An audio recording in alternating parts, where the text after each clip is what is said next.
Are you always one of those that's trying to build credibility? Introducing yourself, a little self-promotion, trying to impress others, which is a good thing because you want to build that credibility. But are you bragging or are you building credibility? Very close, fine line. We're going to talk about both of those. Let's do it. Maximize your influence. Kurt Mortensen is the author of Persuasion IQ, Laws of Charisma, and the best-selling book, Maximum Influence. Hello, Maximizers. Welcome back as we maximize our influence, our negotiation, our mindset, our income, whatever it is that you're working on. Welcome back. Glad you're here, achieving your goals. So glad to have you back. Kurt Mortensen here. This is Maximize Your Influence, podcast 562. Tell your family, friends, and enemies about the podcast. We found on iTunes, iHeartRadio, YouTube, and Spotify. Now, some of you like to talk about yourself. Some of you just know you have to talk about yourself. Some of you talk about yourself a little too much, a little bragging. Hey, we have to self-promote. We have to build credibility. So are you bragging? You building credibility? This will make or break you. That's something you have to think about. Because no one wants to do business with you unless you're credible. You're the expert. You know what you're doing. But if you are braggadocious, then people have the opposite effect, like, yeah, right, they're lying. Is that true? Did they really do that? We need to talk about that. But let's dive into it with the persuasion blunder. Don't! It goes along with this. So there's a couple of us at a convention, right? And this is where you meet people, you generate business, you introduce yourself. That's what it's for. And we're going to a little mixer, a little networking event. And one colleague asked another colleague to be introduced to somebody that they wanted to do business with. He says, all right, I'll introduce you. So they were introduced at the event, and it was a nightmare. It was not good. I should have coached this person on do's and don'ts, but it was there. All about me, the vomit, the self-promotion, not even asking questions, not listening. Just burned the bridge because they spent all their time on themselves, talking about themselves, trying to build the credibility. I get it. You want to build the credibility. You want that person as a client, as a customer, but opposite happened. They will never do business with this person. And I know we get a little nervous. We're meeting new people, and we want people to get to like us, to know that we're the best, to build that credibility. But too many times we forget it's about them, not us. We have to get to know them. We have to ask questions. We have to have good eye contact instead of data dumping the 32 reasons you are the best in the world, that you deserve their business, that you have all the credibility they need. That's not how it works. So that's the blunder, and we're going to be focusing on that throughout this podcast. So that's the blunder. Now, with that, I want to go into the geeky Scarly article. Now, it's good to be able to spot a pathological liar or any liar. That's one of the modules in the negotiation boot camp is about deception. Not to use it, but how to read it and how to identify it and what to do about it. Because a lot of times when you go into the bragging, they think you're lying. So this comes from PsychCentral.com and Dr. Sarah Pally and Psychiatry Online. So what is pathological lying? I mean, that's a step above just lying. We know chronic liars. We know people lie to protect themselves, to get business. It's just a compulsive pattern of people telling you things that aren't true. Probably some in your family, but when does it just go from occasional lying, that fib, to pathological? Because, people do lie from time to time. So the way they quantify this is that pathological lying is constantly telling 5 or more lies every day for longer than 6 months. But how do we know when people cross that line? Because that's what's happening a lot of times with your first interview, when you're talking to your prospect, when you're meeting somebody at a mixer. So a pathological liars, they just lie about everything, a wide range of topics. Doesn't matter what it is, they're going to lie about it. They tell untruths about minor events, things that didn't matter. It didn't matter that you got here at 2:35 instead of 2:20. That doesn't matter.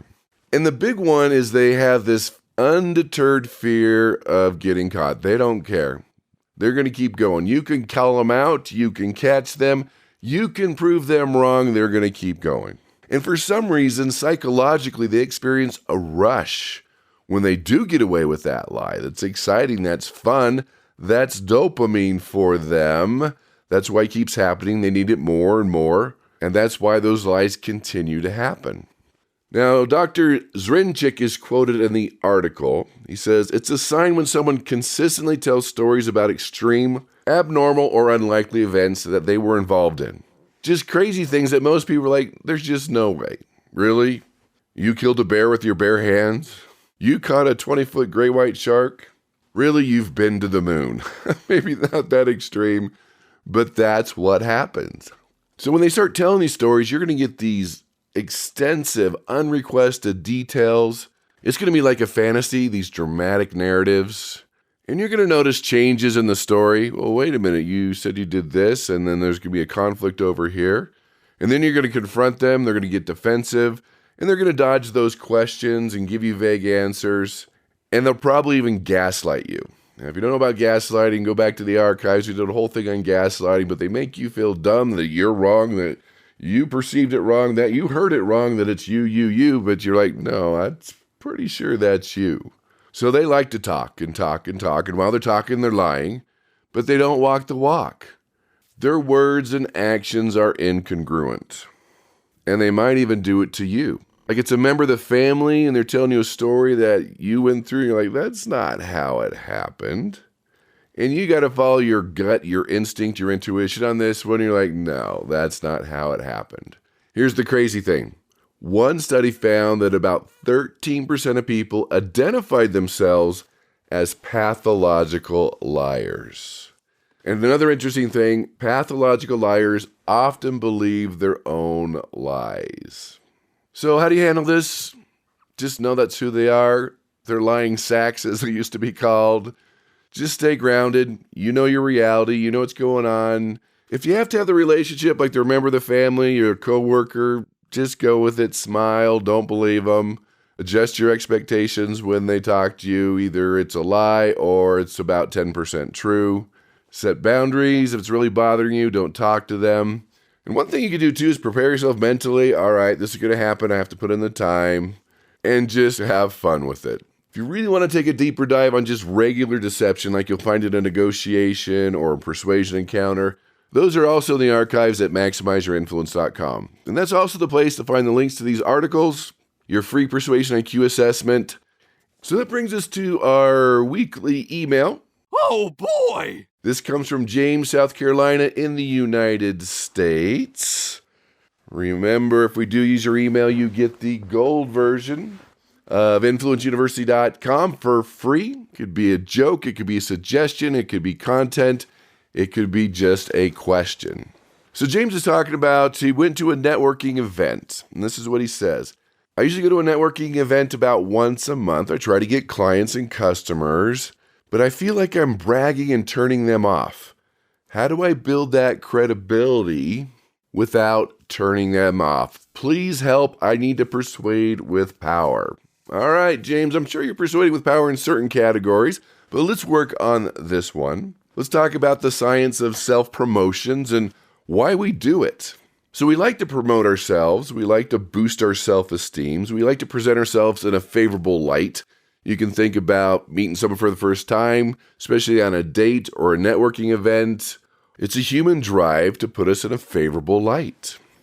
Now, there's Dr. Goffman's self-presentation theory, where he says individuals are like actors on a stage. They're always managing their impressions consciously and unconsciously to build that desired image and to promote yourself. He says it's built into us.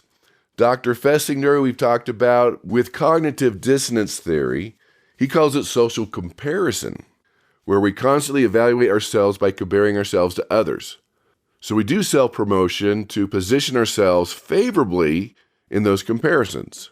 And that's what's destroying self-esteem right now, is we have this social media where we're comparing our weaknesses to other people's strengths. And so we always want to post the best pictures of people taking 17 selfies and posting the best ones. And we think, wow, they're always beautiful. Wow, their kids are on the honor roll, mine aren't. Whatever it is, we always want to compare ourselves. It's just built into our psyche. Plus, we talked about a few weeks ago the halo effect. Remember we talked about the horn effect, where the first thing you do, people don't like you. Halo effect is when you leave a first impression, which is a positive impression. People tend to have a better view of us in other related areas. That if you're likable, they might think you're better in business than you actually are. So people do this for their goals. Maybe they're trying to get a job, get a promotion, get a client, persuade somebody, make a friend, get a second date. That's a reason we self-promote. We do it because it feels good. It enhances our own self-esteem. So when we present ourselves in a positive light, it does boost our self-confidence and our self-worth. And it's always fun to get positive feedback. You did that, good for you. You went to school there, you accomplished that, you published that. That reinforces those feelings. And it gives us a sense of belonging, a little social approval. We feel more accepted, more valued. It's kind of how we define ourselves.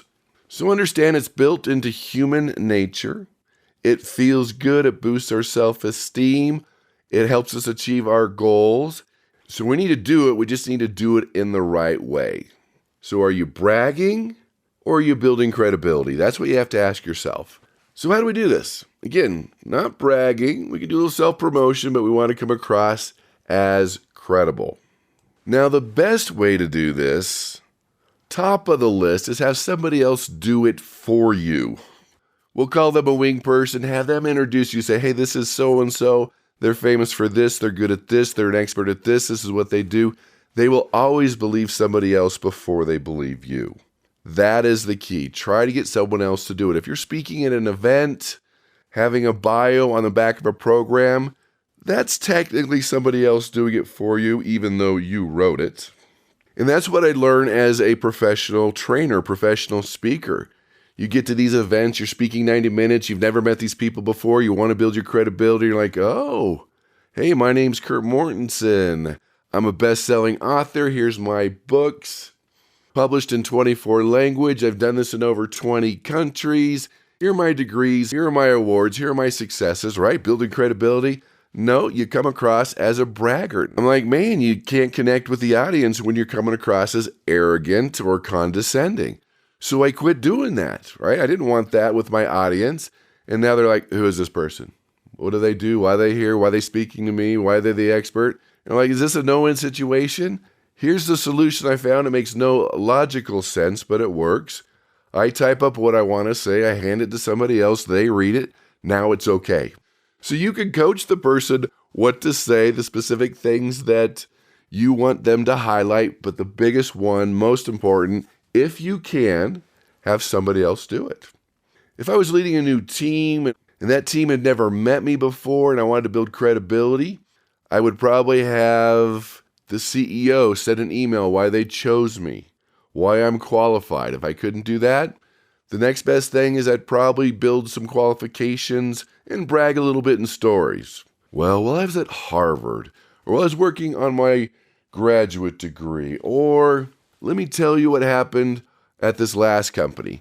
And sometimes when you can talk about when you hit a roadblock, you were a failure, you didn't know what to do, and you turn it around to a success, that can also build credibility.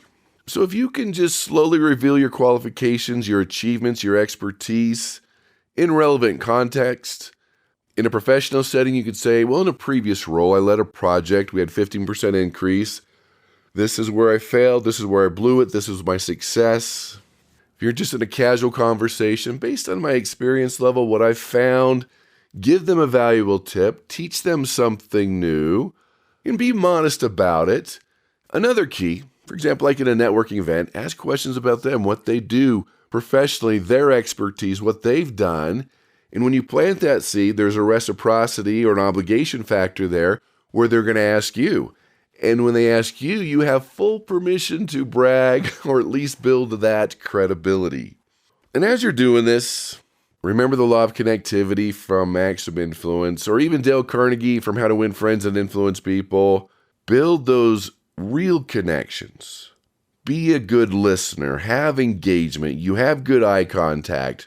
You're treating them like the most important person in the world. You're excited about what they do.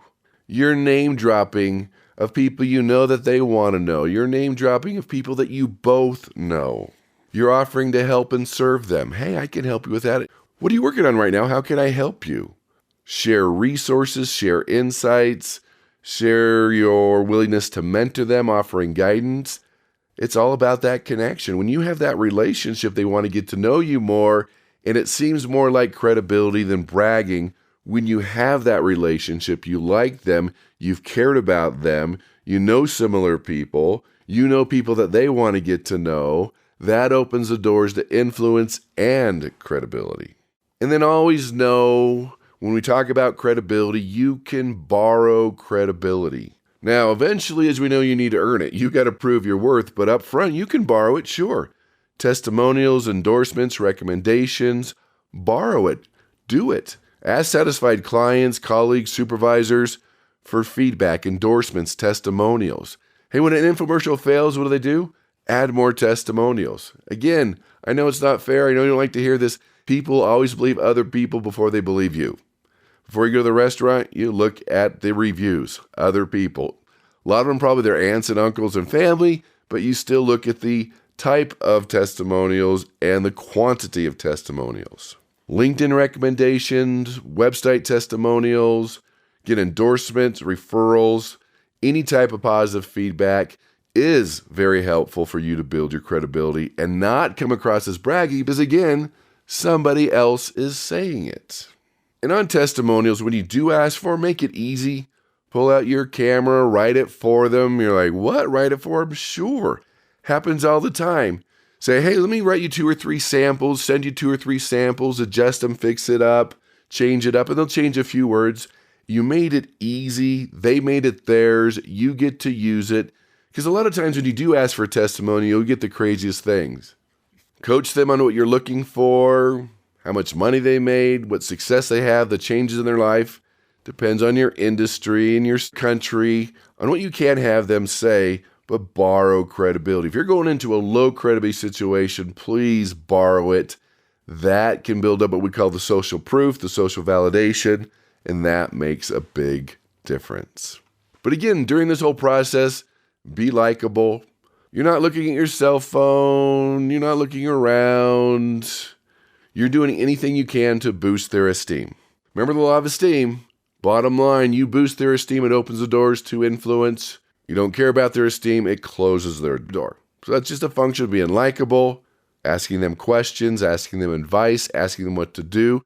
So again, as you're doing this, be likable, boost their esteem, be authentic. Self-promotion is most effective when it's genuine, real, authentic, especially as you get younger in the workforce. And as always, you know the rule of persuasion. You persuade people how they want to be persuaded. Adapt. Tailor your self-promotion to them, to their personality, to their culture, to their age. So balance the self-promotion, balance getting to know them, and balance your contributions to the industry, to the workforce, to the company, professionally, but also find out what they have contributed. Final key here, your goal is to focus on value. Frame your self-promotion around how your skills, your achievement, the things you've accomplished is going to benefit them. What's in it for them? What's in it for their organization? What's in it for the community? We've talked about the WIFT. And if you can identify all three, it's even better. What's in it for them personally? What's in it for their organization or department? And what's in it for the entire company or community? When you understand the art and science of self-promotion, of building credibility, you open the doors to influence. Because again, when they accept you as the expert, as credible, there's very little resistance. So thanks for being here. That's podcast 562. Everything you need to maximizeyourinfluence.com. This week's special is 111 sales hacks. You can find the link in your email on the website or go to lawsofpersuasion.com. It's on special. Basically, 3 to 4 minute audios that you can listen to every day, every week, whatever your program is. Here's the science behind the tool. Here's how you use the tool. You're learning a new tool every day. So check that out. Do it. So think about building the credibility. You have to self-promote. If you never talk about yourself, never introduce yourself, never build that credibility, people aren't going to do business with you. So take something you've learned today, apply it, use it, promote yourself, go for it, build that credibility, and especially have other people build that credibility, borrow that credibility. It'll help you in your relationships. It'll help you in that credibility. It'll help you in that negotiation. And of course, you'll be able to go out and persuade with power.